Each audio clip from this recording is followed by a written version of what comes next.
Yaşadıklarımızın bizi mütəmadi olaraq dəyişdiyinə inanıram mən. Böyütməsidir. Pulun insana dəyişməsi necə bəs bu normaldır yoxsa? Valim, Allah, o insanlardan o. Hə, biz də dəyişər deyə.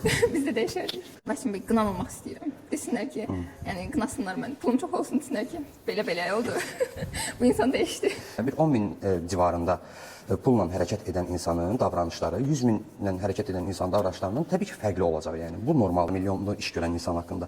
Ancaq onun kimi milyonluq iş görən insan komment eləyə bilər. Çünki mən hələ ümumiyyətlə milyonun necə hiss olunduğunu bilmirəm. Ümumiyyətlə o necə aura yaradır insanda onu bilmirəm. Mənə indi durub o haqqda nəsə danışmaq asandır. Amma o insanın yerinə özümü qoysam, yaxud da o na samом деле onun yerində olsam, bəlkə də mənim üçün də hər şey dəyişəcək. Adam var ki, məsələn, bu günləri mənim telefonuma rahat düşə bilir də. Deyir ki, zəng vurur, mən onu istənilən vaxt deyir ki, yarım saat gecikdir, açıram telefonumu. Sabahları mən üzərimə elə bir məsuliyyət götürərəm, başlayıram böyük işlər görməyə, milyonlarla pul idarə eləməyə.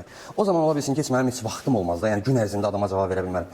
Mən onun telefonunu açmadığımda adam nə fikirləşəcək, deyəcək ki, buna bax, əvvəl bu adam belə deyildi, mənim telefonlarımı açardı, amma indi açmır telefonlarımı. Həqiqətən ola bilər ki, mən ona cavab verə bilməyim. Bu mənim dəyişdiyim anlamına gəlməz. Bu mənim məcburiyyətdən olan şeylərdir bu. Xarakter insanlığın yenə öz yerində qalırsa da, sən yenə də öz məsəl üçün aşağı büdcəli olanda elədiyin yaxşılıqları yenə də eyni şəkildə edirsənsə də, bu sənin dəyişdiyin anlamına gəlmir. Yəni sən yenə eynisən.